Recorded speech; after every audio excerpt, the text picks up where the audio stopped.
The next morning, Jake Morrison walked through the station marketplace like a man with serious problems. His shoulders sagged under the weight of worry and his eyes darted around nervously. He carried a datapad that listed dozens of repair parts, most of them common items that any basic workshop would have in stock. "Excuse me," he said to a Vortic merchant whose crystal body sparkled in the artificial sunlight. "Do you have any fusion coil stabilizers? Our engine is making terrible noises." The merchant's song voice tinkled like breaking glass. "Of course, human. Such basic parts. Your species must really struggle with simple technology." Jake nodded sadly and paid the inflated price without arguing. He made similar stops at 6 other vendors, buying ordinary spare parts and acting like each purchase was a major expense. Other shoppers, mostly aliens, watched him with amusement. Some even took pictures to show their friends later. Meanwhile, back on the Defiance, the real work was happening in places the aliens could never find. Bobby-chan crawled through maintenance tunnels that officially did not exist. These hidden passages ran throughout the ship, connecting secret workshops and storage areas that no scanner could detect. In Workshop 7, hidden behind what looked like a damaged bulkhead, Bobby and his team worked on systems that would make alien engineers weep with envy. The fusion core that powered their ship was not the old, unreliable unit that showed up on scans. Instead, it was a quantum reactor that could generate more power than most space stations.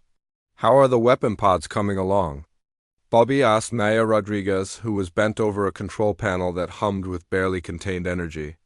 "All 6 plasma cannons are ready," Maya replied without looking up. "The targeting system is cinched with Helen's sensor array. We could hit a coin from 1,000 kilometers away." Dr. Helen Carter worked in what appeared to be a medical bay, but the equipment she operated had nothing to do with healing. Her real job was monitoring every electronic signal within 50 light-years. Right now, she was listening to private communications between the 3 alien fleets gathering to attack human space. "The Zephyrians are moving into position near the Tau Ceti system," Helen reported through the ship's hidden communication network. 200 ships, mostly heavy cruisers and battleships. "What about the other fleets?" asked Sam Peters from his position in navigation. To anyone watching, Sam looked like he was trying to plot a safe course home. In reality, he was calculating attack vectors and escape routes for their upcoming mission. "The Vorticons are staging at Rigel Station," Helen continued. 80 ships, including their new crystal dreadnoughts. The Hegemony has 40 ships holding position at Volf 359. They're planning to hit our colonies from 3 directions at once. Tony Parker sat at the communications console, looking frustrated as he seemed to struggle with basic radio operations. Every few minutes he would shake his head and mutter about human technology being so primitive. The Tony was actually one of the best codebreakers in the fleet. While pretending to fix their radio, he was intercepting and decoding alien battle plans in real time. "The attack begins in 18 hours, Tony reported quietly. "They expect to finish the war in less than a week." Jake returned to the ship carrying bags of spare parts and wearing the expression of a man who had spent his last credit. He nodded to the alien dockworkers who were openly laughing at him, then disappeared into his ship's airlock. Once inside, Jake's entire demeanor changed. He stood straighter, his eyes became sharp and focused, and his voice carried the authority of a seasoned military commander. "Status report," he said as he entered the hidden command center deep within the ship's core. "All systems are green," Bobby reported. "The quantum drive is fully charged and ready. We can phase shift on your command." "Weapons are armed and targeted," Maya added. "I've identified the command ships in all 3 fleets. We can take out their leadership before they know we're there." "Communications are locked and loaded," Tony said with a grin. "I've already planted viruses in their computer networks. When we hit them, their own systems will turn against them." Amy Johnson looked up from her pilot controls, which were far more sophisticated than what showed up on the bridge. "I've plotted 17 different attack runs, Captain. We can hit them from angles they don't even know exist." Jake nodded with satisfaction. The Defiance looked like junk from the outside, but it represented the cutting edge of human military. Technology. While the aliens had spent centuries perfecting conventional warfare, humans had taken a different path. They had developed technology that seemed impossible, weapons that broke the rules, and strategies that no traditional military mind could comprehend. The ship's hull was not actually damaged. Those patches and scars were part of an advanced camouflage system that could fool any scanner. The engines that coughed and wheezed were actually quantum drives capable of incredible speed and maneuverability. The weapon ports that looked sealed were really adaptive systems that could reconfigure themselves in seconds. Most importantly, the Defiance could do something that no alien ship could match. It could phase partially out of normal space-time, becoming nearly invisible and able to pass through solid matter. The aliens called such technology impossible. Humans called it Tuesday. How long until the alien fleets reach our colonies? Jake asked.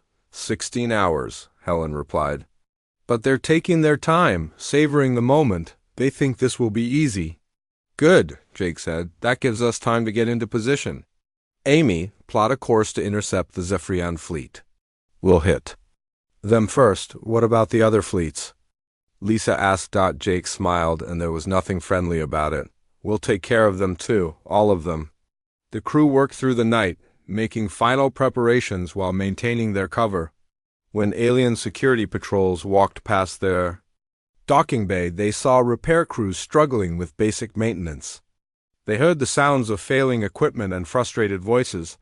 They had no idea that they were looking at the most dangerous ship in the galaxy. As dawn approached on Kepler Station, Jake gathered his crew for a final briefing. They met in the ship's real briefing room, hidden behind what looked like a damaged section of hull. The aliens think we're nothing, Jake said. They've made jokes about us for decades. Called us primitive. Said we got lucky when we discovered faster-than-light travel. Today, we show them what humans are really capable of. The crew nodded, their faces serious but not afraid. They had trained for this mission for 2 years. They knew their ship. They trusted each other, and they were ready. Remember, Jake continued, this isn't just about winning a battle. This is about sending a message. The galaxy needs to understand that humans are not to be underestimated. 6 hours later, the Defiance undocked from Kepler Station. To the aliens watching, it looked like a desperate escape attempt. The ship limped away slowly, its engines smoking and sparking. The alien commanders laughed as they watched the pathetic human vessel disappear into space. They had no idea that death was now hunting them.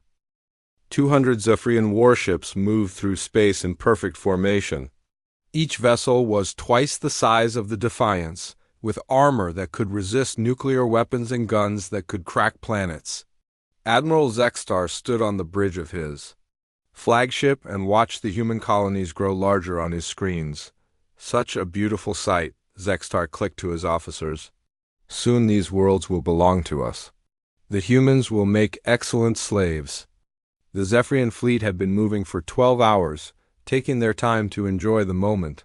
They knew the humans had no real military in this sector. A few patrol ships, maybe some orbital defense platforms, but nothing that could challenge a proper battle fleet. Behind them, the Vortic crystal ships sang their war songs as they flew.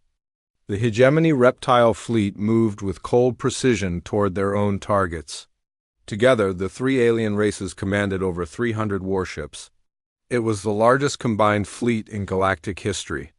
Admiral, reported the tactical officer, we're detecting a small human vessel on our sensors. It appears to be damaged. Zextar's compound eyes focused on the screen. A tiny dot appeared at the edge of their sensor range, moving slowly and erratically. The ship's energy signature was barely detectable. Probably refugees trying to escape, Zextar laughed. Let them go. They can spread word of our victory to the rest of their pathetic species. What the Zephyrians could not see was that the small dot on their screens was actually the Defiance, running silent and invisible. Jake Morrison sat in his real command chair, watching alien fleet movements on displays that showed everything within 100 light years. They're so confident, Lisa Kane observed. Look at that formation. They're not even trying to protect their flanks. Why would they? Bobby Chun asked from his engineering station. They think we're helpless. Jake studied the tactical display. The Zephyrian fleet was spread out over several thousand kilometers, with the command ships safely protected in the center. It was a textbook formation, the kind taught in every military academy in the galaxy. It was also exactly what Jake had hoped for. Helen, what's our status on their communications? Jake asked. Dr. Helen Carter looked up from her sensor array. I'm monitoring everything, Captain. They're not even using encryption. They think no one is listening. Perfect. Tony, are you ready to jam their signals? Tony Parker grinned from his position at the communications console. I've been ready for hours, Captain. When you give the word, their fleet will go deaf and blind. Maya, weapon status? Maya Rodriguez checked her displays one final time. All plasma cannons are charged and ready. Targeting computers are locked. Onto their command ships. I can take out 6 vessels in the first salvo. Amy, how are our engines? Amy Johnson's hands moved over controls that existed in normal space and several dimensions beyond it. Quantum drive is stable, Captain. We can phase shift anywhere in the battle zone instantly. Jake nodded and took a deep breath. Everything they had worked for came down to the next few minutes. The aliens thought they were hunting helpless humans. They had no idea that they had become the prey. All stations, prepare for combat, Jake ordered. Lisa, send the activation code to Earth Command. Let them know we're beginning the operation. The message went out faster than light, carried by quantum communication arrays that the aliens did not even know existed. Within seconds, similar ships throughout the galaxy received the same signal. The time for hiding was over. Initiating transformation sequence, Bobby announced. The Defiance began to change. Hull plates that had looked damaged and patched suddenly shifted and locked into new positions. The random-looking scars on the ship's surface aligned themselves into perfect geometric patterns. Weapon ports opened along the hull like eyes suddenly opening in the dark. The ship's energy signature changed completely. Where before it had barely registered on sensors, now it blazed like a star. But the aliens were still too far away to notice, and their attention was focused on the colonies they planned to conquer. Transformation complete, Bobby reported. All systems are green. Jake stood up from his command chair. The bridge around him had changed as much as the ship's exterior. Control stations emerged from hidden compartments. Screens that had been dark suddenly blazed with tactical information. The cramped, damaged bridge became a sophisticated command center. Maya, target their flagship, Jake ordered. Amy, prepare for a phase shift attack run. The Defiance disappeared from normal space. 1 second, it was there. The next, it was gone. Completely.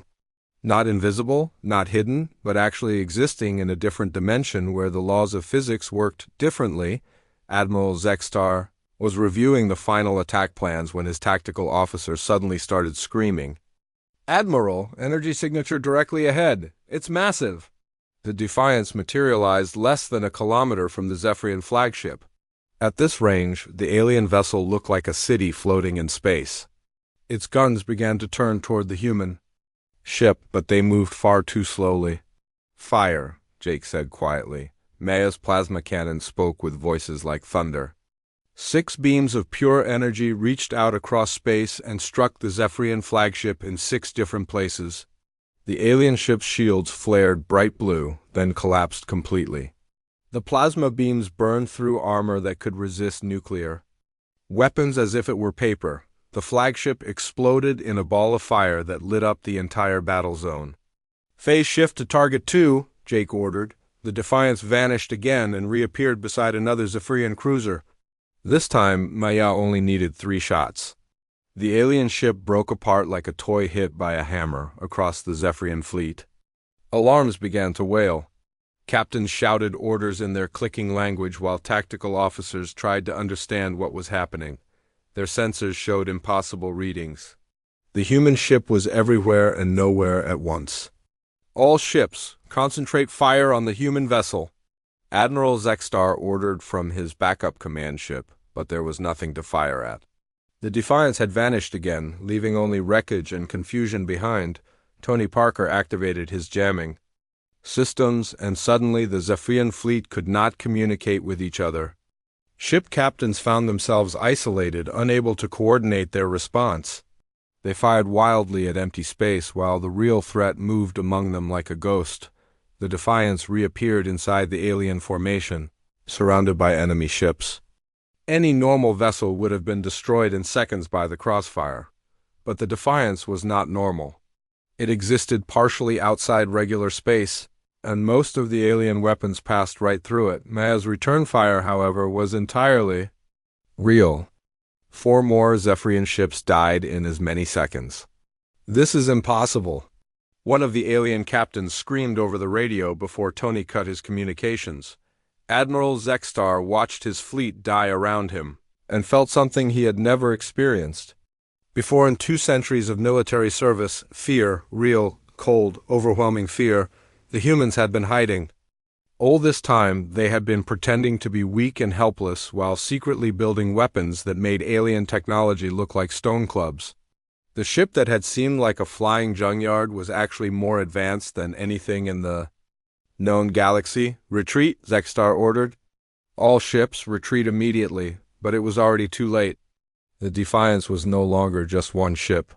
Jake had given the signal, and across the galaxy, dozens of similar vessels were dropping their disguises and revealing their true nature. The war the aliens had started would be over in hours, not weeks.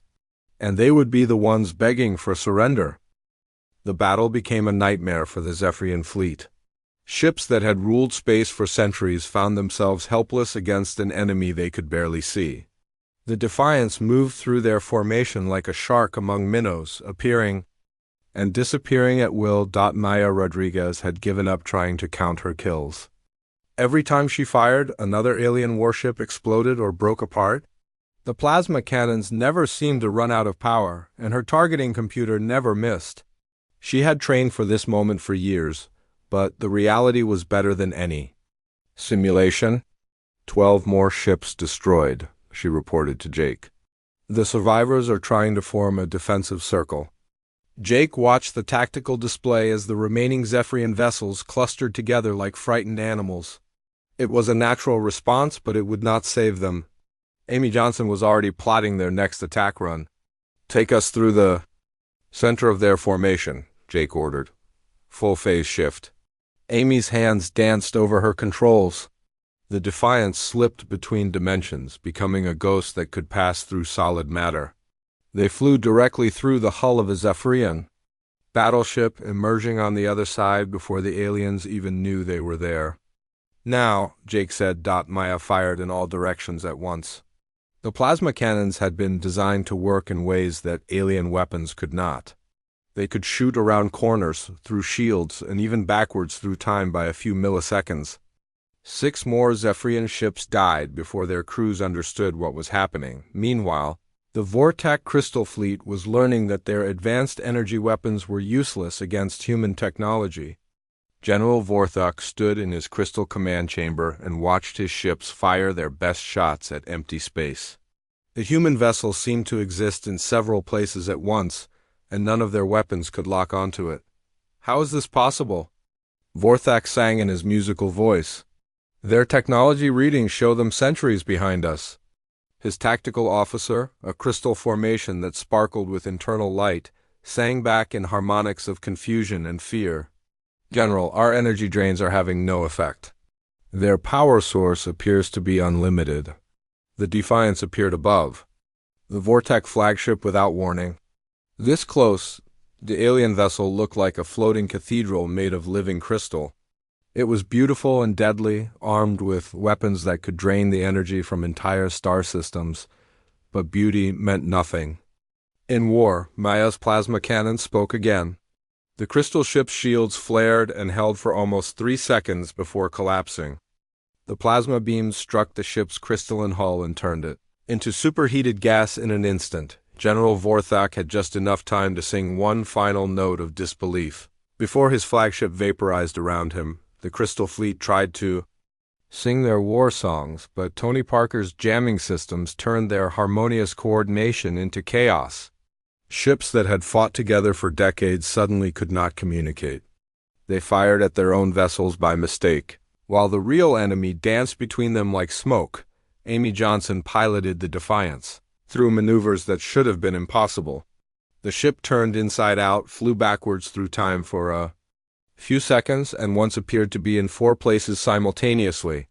Each impossible move brought them into perfect firing position for Maya's weapons. The hegemony reptile fleet, supposedly the most tactically advanced military force in the galaxy, fared no better.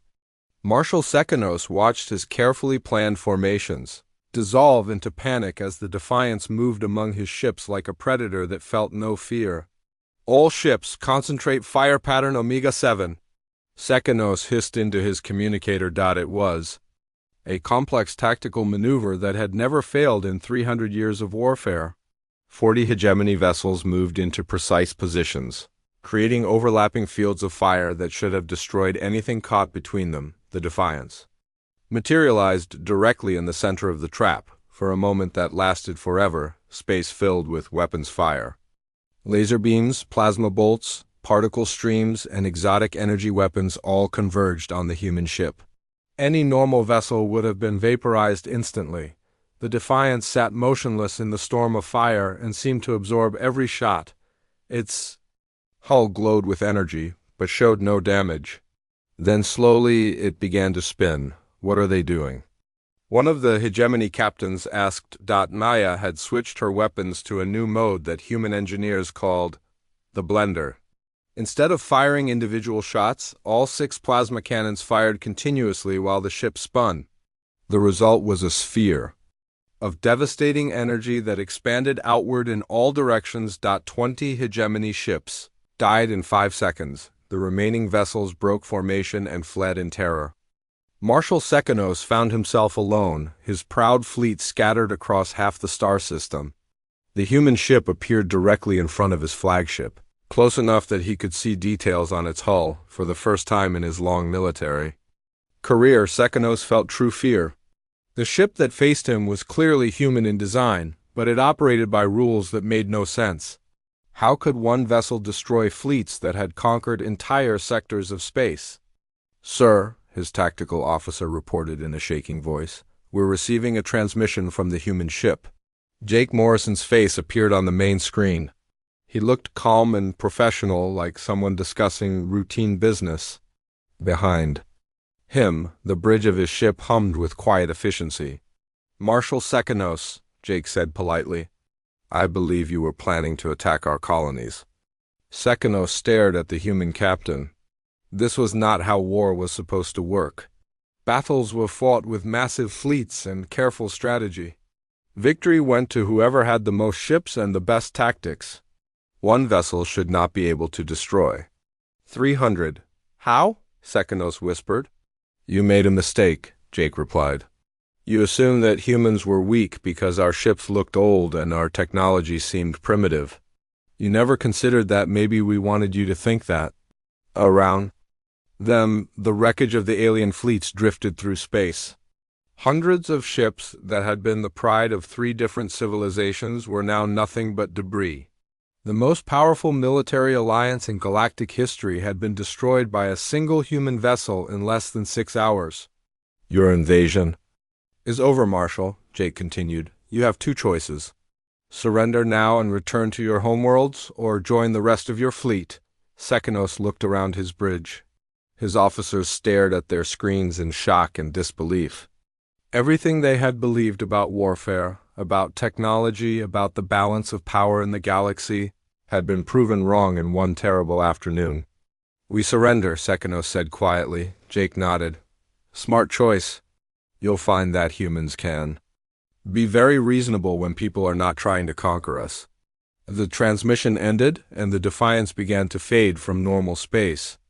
But before it disappeared completely, Jake's voice came over the radio one more time. "Oh, and Marshal? You might want to tell your friends that this was just one ship. We have others." The Defiance vanished, leaving the survivors to contemplate a galaxy that had suddenly become a very different place. 3 days after the battle, representatives from all 3 alien races gathered on Kepler Station. They came not as conquerors, but as defeated enemies seeking terms for surrender. the same station where they had laughed at the pathetic human. Ship now hosted the most important diplomatic meeting in galactic history. Admiral Zextar arrived with only 2 ships, all that remained of his mighty fleet. His compound eyes were dim, and his mandibles clicked nervously as he tried to understand how everything had gone so wrong. General Vorthak's crystal form had lost much of its inner light, singing now in minor keys of defeat and confusion. Marshal Sekanos moved with the careful precision of a predator that had suddenly discovered it. Was prey. The human delegation was small and unimpressive by alien standards. Ambassador Patricia Wells was a middle-aged woman who looked like she might run a library on some quiet colony world. Her assistant, David Liu, carried a simple briefcase and wore clothes that had seen better days. They looked exactly like what the aliens expected from humans, ordinary, unremarkable, and slightly behind the times. The negotiations took place in the station's main conference room, with representatives from a dozen other species watching from the gallery. Everyone wanted to see how the galaxy's newest superpower would handle victory. "We have come to discuss terms," Admiral Zextar began, his voice carefully controlled. "The Zephyrian Empire acknowledges that our invasion was unsuccessful." Ambassador Wells smiled politely. "Unsuccessful is one way to put it. I believe the correct term is completely destroyed, but please continue." General Vorthak sang a complex harmony that the translation computers turned into formal, diplomatic language. The Vordak Collective seeks to understand how this defeat was possible. Our technology assessments showed human capabilities to be far inferior to our own. "That was the point," David Liu said quietly. "We wanted you to underestimate us." Marshal Sekanos leaned forward, his yellow eyes fixed on the humans. "Impossible. No species could hide technology this advanced. Our intelligence networks monitor everything." Ambassador Wells opened her briefcase and pulled out a simple datapad. "Actually, you monitored exactly what we wanted you to see. For the past 50 years, we've been very careful to make sure our real capabilities remained hidden." She activated the datapad and holographic displays filled the air above the conference table. The aliens gasped as they saw the truth for the first time. Earth's orbital shipyards were not the primitive facilities they appeared to be. Hidden behind elaborate camouflage, they were actually the most advanced manufacturing centers in the galaxy. Ships that looked like cargo haulers were really mobile weapons platforms. Colonies that seemed barely defended actually bristled with concealed defenses. "The Defiance was our prototype," Ambassador Wells explained. "We built her 5 years ago to test our new technologies, but she's not unique. We have 200 ships just like her scattered throughout human space." The number hit the alien representatives like a physical blow. 200 ships like the one that had destroyed their fleets? The implications were staggering. "Why?" General Vorthak sang. "Why hide your strength? Why pretend to be weak?" "Because we learn from history," David Liu replied. "Every time a new power emerges in the galaxy, the established species form alliances to crush it. We saw what happened to the Kepler Republic, the Tau Ceti Confederation, and the Vegan Alliance, all destroyed because they revealed their strength too early." Ambassador Wells nodded. "So we decided to try a different approach. We let you think we were harmless while we built up our real military. When you finally attacked, we were ready." The alien representatives sat in stunned silence as the full scope of human deception became clear. For decades, they had dismissed humans as a minor species, barely worth their attention. The reality was that Earth had been planning and preparing for this moment since their first contact with alien civilizations.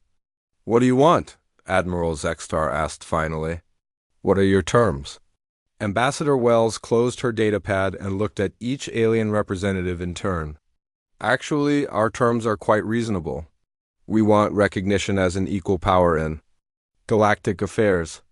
No more dismissive comments about primitive humans. No more trade restrictions or territorial limitations."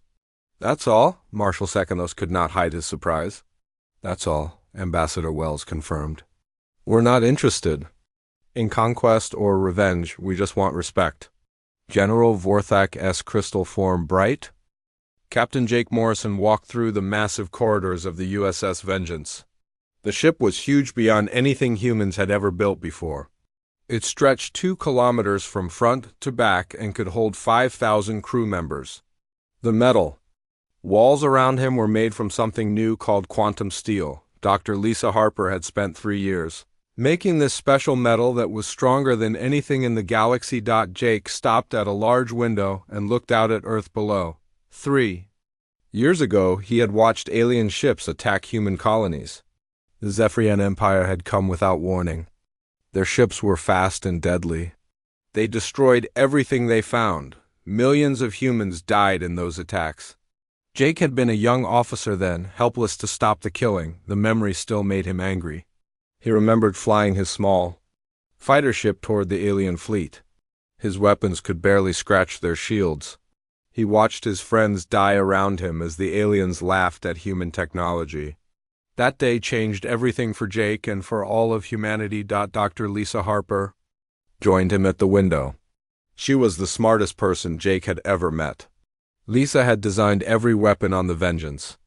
Her face was tired from working day and night for 3 years, but her eyes still burned with purpose. "The main cannon is ready," Lisa said. "It can tear holes in space itself. The enemy will not expect this kind of power." Jake nodded. The main cannon was their secret weapon. It used dark matter to create tiny black holes that could destroy anything. No alien ship had shields strong enough to stop it. The weapon was so powerful it scared even Jake sometimes. "What about the shields?" Jake asked. "Better than planned," Lisa smiled. "We can create barriers using controlled black hole technology. Nothing in the galaxy can break through them." Jake walked toward the bridge with Lisa following. They passed crew members working on final preparations. These humans were different from the scared colonists who had begged for help 3 years ago. Every person on the Vengeance had lost someone in the alien attacks. They all wanted revenge. Commander Ryan Blake met them on the bridge. Ryan was Jake's second in command and best friend. They had served together since they were young officers. Ryan understood tactics better than anyone Jake knew. "All stations report ready," Ryan said. "The crew is waiting for your orders." Jake looked around the bridge. The computers were more advanced than anything humans had built before. But unlike alien ships, humans still controlled everything. Other species let artificial intelligence make their battle decisions. Humans preferred to think for themselves. This difference would be their advantage. At the communication station, Beth Turner was monitoring alien transmissions.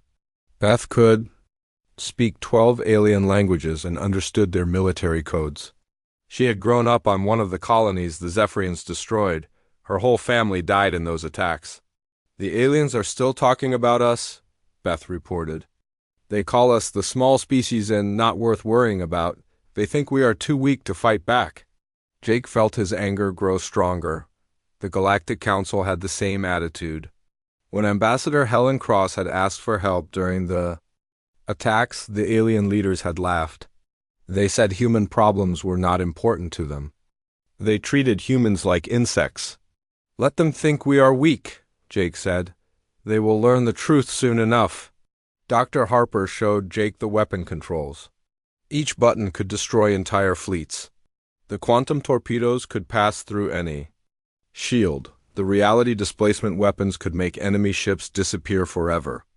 The temporal fields could slow down time itself. "How long did it take to build all this?" Jake asked. 3 years of non-stop work," Lisa answered.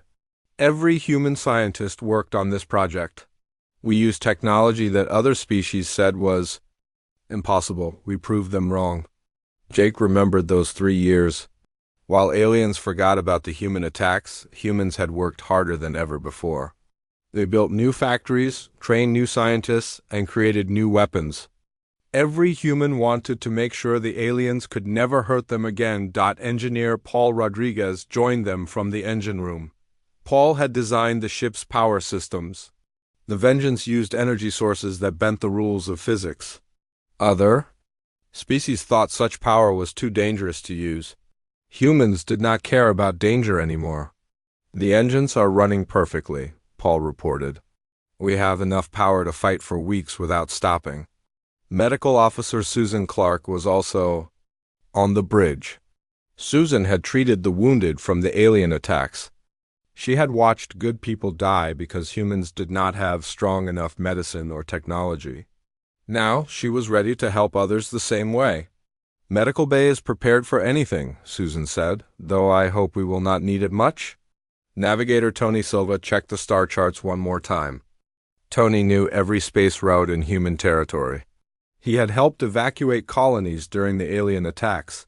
Tony understood that the Vengeance was not just a ship. It was humanity's hope for survival. Jake sat in the captain's chair and looked at his crew. These people represented the best of humanity.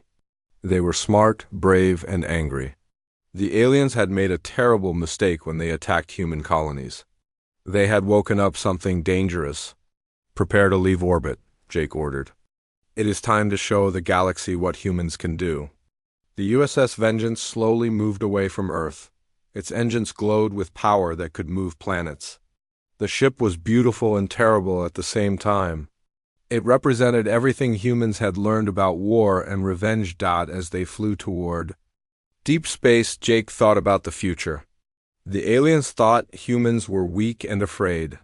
They would learn that humans were the most dangerous species in the galaxy when someone hurt their families. The Vengeance would teach them this lesson in a way they would never forget.